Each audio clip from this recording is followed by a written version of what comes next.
ಹಸುರಿನ ಬನಸಿರಿಗೆ ಒಲಿದು ಸೌಂದರ್ಯ ಸರಸ್ವತಿ ಧಾರೆಗೆಳೆದು ಆಹಾ.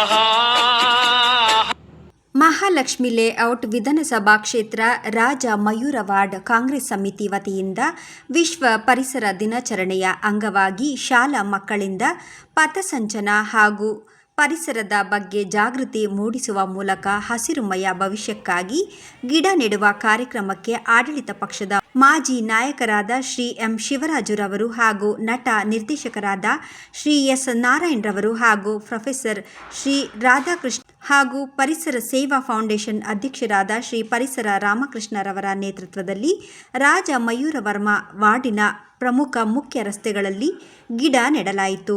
ಇದೇ ಸಂದರ್ಭದಲ್ಲಿ ಬ್ಲಾಕ್ ಅಧ್ಯಕ್ಷರು ಹಾಗೂ ವಾರ್ಡ್ ಅಧ್ಯಕ್ಷರು ಹಾಗೂ ಪದಾಧಿಕಾರಿಗಳು, ಮಹಿಳಾ ಬ್ಲಾಕ್ ಅಧ್ಯಕ್ಷರು ಹಾಗೂ ಮಹಿಳಾ ವಾರ್ಡ್ ಅಧ್ಯಕ್ಷರು ಹಾಗೂ ಪಕ್ಷದ ಪ್ರಮುಖ ಮುಖಂಡರು ಹಾಗೂ ಕಾರ್ಯಕರ್ತರು ಭಾಗವಹಿಸಿದರು. ಇವತ್ತು ವಿಶ್ವ ಪರಿಸರ ದಿನಾಚರಣೆ ಅಂಗವಾಗಿ ಇವತ್ತು ನಾವು ರಾಜ ಮಯೂರ ವಾರ್ಡಿನಲ್ಲಿ ಇವತ್ತು ಸುತ್ತಮುತ್ತ ಇರ್ತಕ್ಕಂಥ ಎಲ್ಲ ವಾರ್ಡಿಗೆ ಸಂಬಂಧಪಟ್ಟ ಎಲ್ಲ ಸಹ ಗಿಡ ನೆಡೋದು ಕಾರ್ಯಕ್ರಮ ಇಟ್ಕೊಳ್ಳೋದು. ಶಾಲಾ ಮಕ್ಕಳು ಮತ್ತು ಎಲ್ಲ ಪಥಸಂಚಲನ ಮಾಡ್ಕೊಂಡು ಇವತ್ತು ಬೆಳಗ್ಗೆಯಿಂದ ಸಹ ಬೆಳಗ್ಗೆ 8 ಗಂಟೆಗೆ ಸಹ ನಾವು ಬೆಳಗ್ಗೆಯಿಂದ ಗಿಡ ನೆಡೋ ಕಾರ್ಯಕ್ರಮ ಪ್ರತಿಯೊಂದು ರಸ್ತೆಯಲ್ಲೂ ಸಹ ಮಾಡ್ಕೊಂಬಂದ್ವಿ.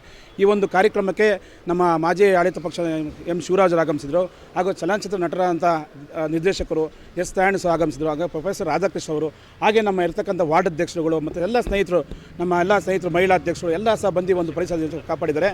ಹಾಗೆ ಈ ಒಂದು ಕಾರ್ಯಕ್ರಮಕ್ಕೆ ಯಾಕಂದರೆ ಇದು ಪರಿಸರ ನಾವೆಲ್ಲ ಪ್ರತಿಯೊಂದು ಮನೆ ಮುಂದೆ ಒಂದು ಗಿಡ ಇರಬೇಕು. ಯಾಕಂದರೆ ಇವತ್ತು ನಮಗೆ ನೆರಳು ಗಾಳಿ ನಮ್ಗೆ ಹೆಂಗೂ ನಮ್ಮ ಆಹಾರ ಮುಖ್ಯನೋ ಹಂಗೆ ನಮ್ಮ ಮನೆ ಮುಂದೆ ಸಹ ಒಂದು ಗಿಡ ನೆಟ್ಟರೆ ನಮ್ಗೆ ನಿಜವಾಗ್ಲೂ ನಮಗೇನೋ ಬೆಳಕು, ಆ ಗಾಳಿಯಿಂದ ನಿಜವಾಗ್ಲೂ ನಮ್ಮ ಆಕ್ಸಿಜನ್ ಉಸಿರಿಗೆ ಚೆನ್ನಾಗಿರುತ್ತೆ.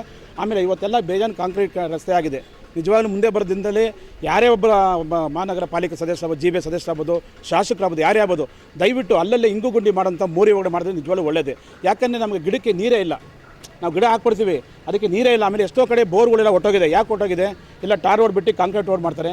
ಟಾರ್ ರೋಡ್ ಮಾಡಬೇಕು, ಅಲ್ಲಲ್ಲೇ ಇಂಗು ಗುಂಡಿ ಮಾಡಬೇಕು. ಪ್ರತಿಯೊಂದು ಮನೆಗಳು ಸಹ ನಿಮ್ಮ ಮನೆಯಲ್ಲೇ ಕೆಳಗಡೆ ಪಾರ್ಕಿಂಗಲ್ಲಿ ಅಟ್ಲೀಸ್ಟ್ ಒಂದು ವಾಟರ್ ಸೋರ್ಸು ಏನು ಇವತ್ತು ಮಳೆ ನೀರನ್ನ ಸೇಕರಣೆ ಮಾಡಿ ಅಟ್ಲೀಸ್ಟ್ ಬಂದರೆ ಭೂಮಿಗೆ ಹೋಗುತ್ತೆ, ನಿಮ್ಮ ಬೋರ್ಗೂ ಸಹ ನೀರು ನಿಮ್ಮ ಮನೆ ಇರ್ತಕ್ಕಂಥದ್ದು ಇರ್ತದೆ. ಹಾಗಾಗಿ ಪರಿಸರ ಅನ್ನೋದು ಭಾಳಷ್ಟು ನಮಗೆಲ್ಲರಿಗೂ ಬೇಕಾಗಿದ್ದಂಥ ನಮಗೆ ನೆರಳು, ಗಾಳಿ, ಉಸಿರಾಟ ಆಡಲೇಬೇಕಾದ್ರೆ ಒಂದು ಗಿಡ ಇದ್ದರೆ ಒಂದು ನೋಡಿ ಈ ರೀತಿ ಒಂದು ಒಳ್ಳೆ ಗಾಳಿ ಬರುತ್ತೆ. ಆ ಗಾಳಿ ಮತ್ತು ಆಕ್ಸಿಜನ್ನಿಂದ ನಮ್ಗೆ ಆರೋಗ್ಯ ಚೆನ್ನಾಗಿರುತ್ತೆ. ಹಾಗಾಗಿ ಪ್ರತಿಯೊಬ್ಬರು ಮನೆ ಮುಂದೆ ಮನೆಗೊಂದು ಮಕ್ಕಳು ಹೆಂಗೆ ಬೇಕೋ ಹಂಗೆ ನಿಮ್ಮ ಮನೆ ಮುಂದೆ ಒಂದು ಗಿಡ ನೆಟ್ಟರೆ ನಿಜವಾಗ್ಲೂ ಚೆನ್ನಾಗಿರ್ತದೆ. ಪ್ರತಿಯೊಬ್ಬರಿಗೂ ಸಹ ಈ ಆರೋಗ್ಯ ದೃಷ್ಟಿಯಿಂದ ಪರಿಸರ ಗಿಡವನ್ನು ನೆಡಬೇಕು. ದೇಶದ ಒಂದು ಎಲ್ಲ ಕಡೆ ಇವತ್ತಾಗಲೇ ಬೆಂಗಳೂರು ಗ್ರೀನ್ ಸಿಟಿ ಅಂತ ಇದ್ರು, ಎಷ್ಟೋ ಕಡೆ ಇವತ್ತೆಲ್ಲ ಮರಗಿಡ ಅಲ್ಲಿ ಕಟ್ ಮಾಡ್ತಾ ಇದ್ದಾರೆ. ರಸ್ತೆ ಅಗಲೀಕರಣ ಮತ್ತೊಂದು ಮಾಡೋ ಜಾಗದಲ್ಲಿ ಮರಗಳು ಕಟ್ ಮಾಡಿ, ದಯವಿಟ್ಟು ಮರಗಳನ್ನ ಕಟ್ ಮಾಡೋದು ಬಿಟ್ಟು ಬೇರೆ ಕಡೆ ಜಾಗ ವ್ಯವಸ್ಥೆ ಮಾಡಬೇಕು. ಹಾಗಾಗಿ ದಯವಿಟ್ಟು ನಾನು ಯಾರಿಗೆ ಕೇಳ್ಕೊಳ್ಳೋದು ಏನಪ್ಪ ಅಂದರೆ ಅಧಿಕಾರಿಗಳಿಗೆ ಮರ ದಯವಿಟ್ಟು ಕಟ್ ಮಾಡೋಕೆ ಹೋಗ್ಬೇಡಿ. ಯಾಕೆ ಮನುಷ್ಯ ಅದು ನಾಳೆಷ್ಟು ನಮಗೇನಾಗುತ್ತೆ. ಆಮೇಲೆ ಎಲ್ಲೋ ಕೆಲವು ಮನೆಗಳಲ್ಲಿ ನನಗೆ ಗೊತ್ತಿಲ್ಲ ಸುಮ್ಮನೆ ಮರ ಕಟ್ ಮಾಡೋಕೆ ಹೋಗ್ಬೇಡಿ. ಒಂದು ಕಡೆ ಸಾಯಿಸಿದ್ರೆ ಏನಾಗುತ್ತೆ, ಒಂದು ಕಡೆ ಒಮ್ಮೆ ಕಟ್ಟಾರೆ ಇನ್ನೊಂದು ಕಡೆ ಅದಕ್ಕೆ ಇದಾಗುತ್ತೆ.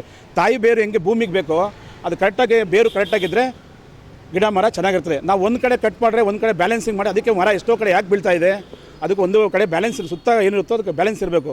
ಒಂದು ಕಡೆ ಯಾವಾಗ ನಾವು ಭಾರ ಬೀಳುತ್ತೋ ಆ ಮರ ಭಾರಕ್ಕೆ ಒಂದು ಕಡೆ ಬೀಳುತ್ತೆ. ಹಂಗಾಗಿ ಯಾವ ಕಡೆ ರೈಟು ಮತ್ತು ಇರ್ತಕ್ಕಂಥ ಮರಗಳು ದಯವಿಟ್ಟು ನೀವು ಕಾಪಾಡಬೇಕಂತ ಸಾರ್ವಜನಿಕ ವಿನಂತಿಸ್ಕೊಳ್ತೀನಿ.